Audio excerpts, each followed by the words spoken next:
আসসালামু আলাইকুম। আজকের এই ভিডিওটিতে আমরা দেখব মেয়েদের জন্য সেরা ডিপার্টমেন্ট এবং মেয়েদের জন্য সেরা চাকরি। তো মেয়েদের যারা পলিটেকনিকে পড়তে চাচ্ছ যেসব বোনেরা, তাদেরকে আমি বলে থাকবো তোমাদের জন্য সবচেয়ে ভালো ডিপার্টমেন্ট হচ্ছে কম্পিউটার ইঞ্জিনিয়ারিং। কম্পিউটার ইঞ্জিনিয়ারিং হচ্ছে মূলত রুমে বসে চাকরি করতে পারবে। মূলত আর তুমি যদি চাকরি নাও করো, তারপরে এই কম্পিউটার ডিপার্টমেন্টে পরে তুমি ফ্রিল্যান্সিংয়ে খুব ভালো করতে পারবে। তো কম্পিউটার ডিপার্টমেন্ট হবে তোমার ভালো একটি চয়েস। আর মেয়েদের জন্য সবচেয়ে ভালো চাকরি হচ্ছে শিক্ষকতা। শিক্ষকতার পাশাপাশি আরও যে চাকরিগুলো আছে, ওই চাকরিগুলো। কম্পিউটার ডিপার্টমেন্টের পরে আমি তোমাদেরকে যে ডিপার্টমেন্টে পড়তে আগ্রহী করে তুলবো, সেই ডিপার্টমেন্টে হচ্ছে সিভিল ইঞ্জিনিয়ারিং। সিভিল ইঞ্জিনিয়ারিং ভালো মেয়েদের জন্য, এটা তুমি নির্দ্বিধায় পড়তে পারো। তার থেকে ভালো হচ্ছে আর্কিটেকচার ইঞ্জিনিয়ারিং। আর্কিটেকচার ইঞ্জিনিয়ারিং মূলত ডিজাইন, নকশা এগুলো করানো হয়। তো তুমি নির্দ্বিধায় আর্কিটেকচার ডিপার্টমেন্টে পড়তে পারো।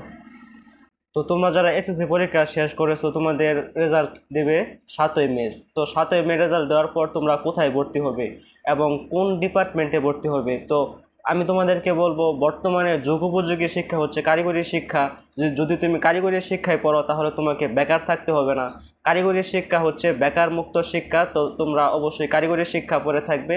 তো কারিগরি শিক্ষায় মেয়েদের জন্য সবচেয়ে ভালো ডিপার্টমেন্ট হচ্ছে কম্পিউটার ইঞ্জিনিয়ারিং, তারপর হচ্ছে আর্কিটেকচার ইঞ্জিনিয়ারিং, তারপর হচ্ছে সিভিল ইঞ্জিনিয়ারিং। আমি মেয়েদেরকে এই 3টি ডিপার্টমেন্টে পড়তে বলবো। এই 3টি ডিপার্টমেন্টে পড়লে তোমাদেরকে পিছনে ফিরে তাকাতে হবে না। তোমরা এই 3টি ডিপার্টমেন্ট থেকে তোমার যেটার প্রতি আগ্রহ বেশি, তুমি সেই ডিপার্টমেন্টে পড়ে থাকবে।